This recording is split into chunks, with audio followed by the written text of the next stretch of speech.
Pola manajemen koperasi. Yang pertama, pengertian manajemen dan perangkat organisasi. Kedua, rapat anggota. Ketiga, pengurus. Keempat, pengawas. Kelima, manajer. Keenam, pendekatan sistem pada koperasi. Pengertian manajemen dan perangkat organisasi.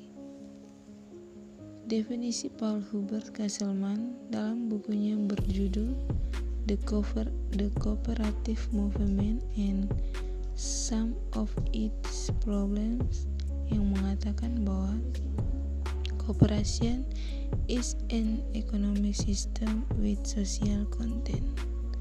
Artinya, koperasi harus bekerja menurut prinsip-prinsip ekonomi dengan melandaskan pada asas-asas koperasi yang mengandung unsur-unsur sosial di dalamnya.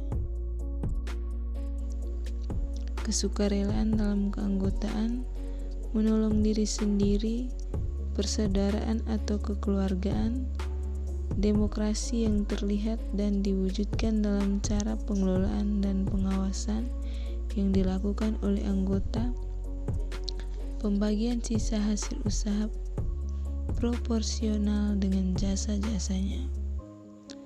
Definisi manajemen menurut Stoner adalah suatu proses perencanaan, pengorganisasian, pengarahan, dan pengawasan usaha-usaha para anggota, organisasi, dan penggunaan sumber daya organisasi lainnya agar mencapai tujuan organisasi yang telah ditetapkan.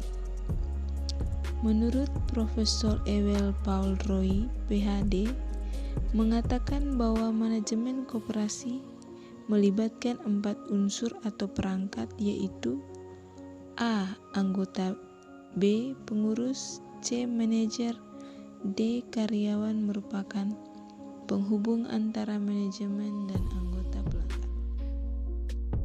Sedangkan menurut Undang-Undang Nomor 25 Tahun 1992 yang termasuk perangkat organisasi koperasi adalah A. Rapat anggota, B. Pengurus, C. Pengawas. Rapat anggota koperasi merupakan kumpulan orang atau badan hukum koperasi. Koperasi dimiliki oleh anggota, dijalankan oleh anggota, dan bekerja untuk kesejahteraan anggota dan masyarakat. Rapat anggota adalah tempat di mana suara-suara anggota berkumpul dan hanyalah diadakan pada waktu-waktu tertentu. Setiap anggota koperasi mempunyai hak dan kewajiban yang sama. Seseorang anggota berhak menghadiri rapat anggota dan memberikan suara dalam rapat anggota, serta mengemukakan pendapat dan saran kepada pengurus, baik di luar maupun di dalam rapat anggota. Anggota juga harus ikut serta mengadakan pengawasan atas jalannya organisasi dan usaha koperasi.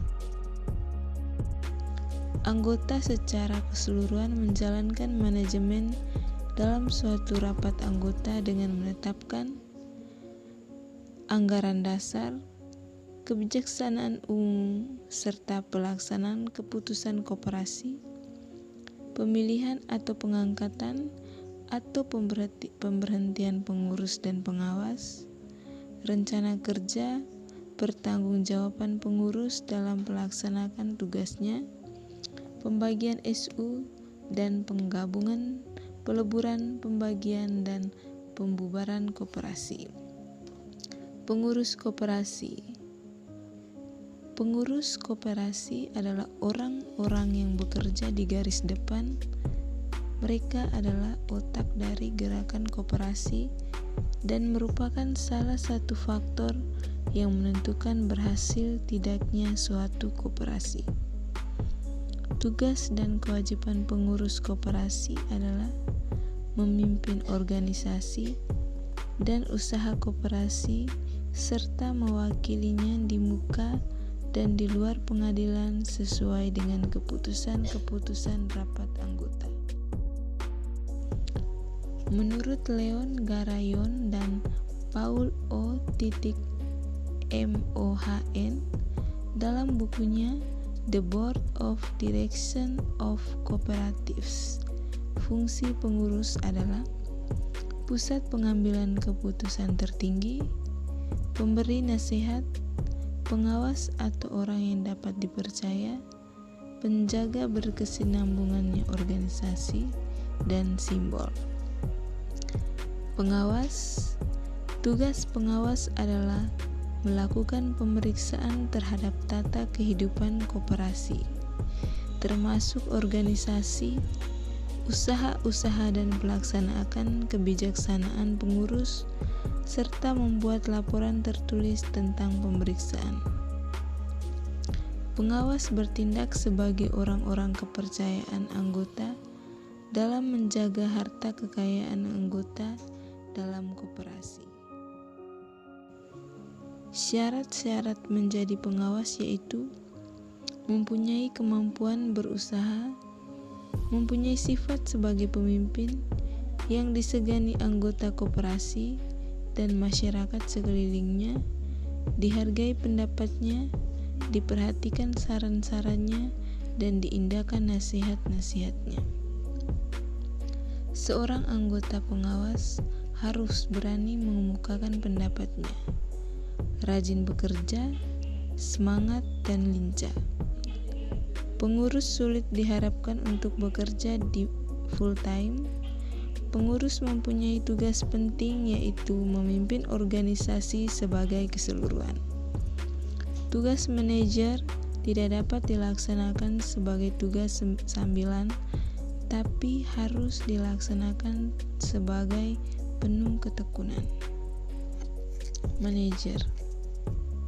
Peranan manajer adalah membuat rencana ke depan sesuai dengan ruang lingkup dan wewenangnya, mengelola sumber daya secara efisien, memberikan perintah, bertindak sebagai pemimpin, dan mampu melaksanakan kerjasama dengan orang lain untuk mencapai tujuan organisasi.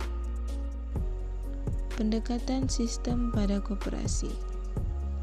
Menurut Draheim, koperasi mempunyai sifat ganda, yaitu organisasi dari orang-orang dengan unsur eksternal ekonomi dan sifat-sifat sosial atau pendekatan sosiologi. Perusahaan biasa yang harus dikelola sebagai layaknya perusahaan biasa dalam ekonomi pasar atau pendekatan neoklasik.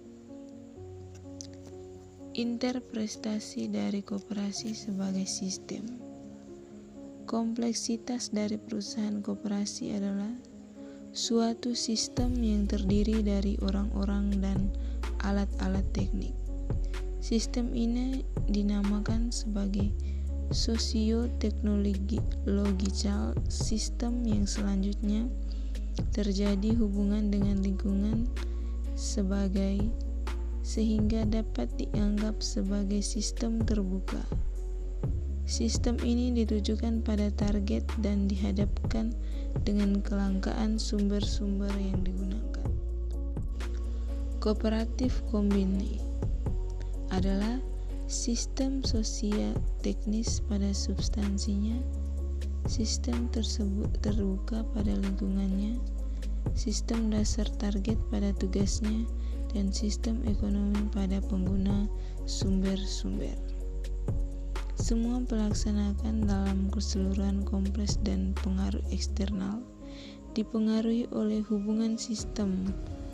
Demikian juga dilihat dari sudut pandangan ekonomi, tidak cukup hanya melaksanakan kooperasi secara ekonomi saja, tetapi juga berhubungan dengan hubungan antar manusia dalam kelompok koperasi dan antara anggota, tetapi juga berhubungan dengan hubungan antar manusia dalam kelompok koperasi dan antar anggota dengan manajemen perusahaan, koperasi dalam lapangan lain. Contohnya kooperatif enterprise company. Koperasi penyediaan alat pertanian, serba usaha, kerajinan, dan industri. Tugas usaha pada sistem komunikasi atau BCS. The Business Function Communication System adalah sistem hubungan antara unit-unit usaha anggota dengan koperasi yang berhubungan dengan pelaksanakan dari perusahaan koperasi untuk unit usaha anggota mengenai beberapa tugas perusahaan. Sistem komunikasi antar anggota, the Interpersonal Communication System atau ICS. ICS adalah hubungan antara orang-orang yang berperan aktif dalam unit usaha anggota dengan koperasi yang berjalan. ICS meliputi pembentukan atau terjadi sistem target dalam koperasi gabungan. Sistem informasi manajemen anggota. Koordinasi dari suatu sistem yang ada melicinkan jalannya kooperatif kombini. Koordinasi yang terjadi selalu lewat informasi dan dengan sendirinya membutuhkan informasi yang baik. Manajemen memberikan informasi pada anggota, informasi yang khusus untuk penganalisaan hubungan organisasi dan pemecahan persoalan seoptimal mungkin. Dimensi struktural dari kooperatif kombini. Konfigurasi ekonomi dari individu membentuk dasar untuk pengembangan lebih lanjut. Sifat-sifat dari anggota. Sifat dari orang atau anggota organisasi, serta sudut pandang anggota. Intensitas kerjasama. Semakin banyak anggota, semakin tinggi intensitas kerjasama atau tugas manajemen.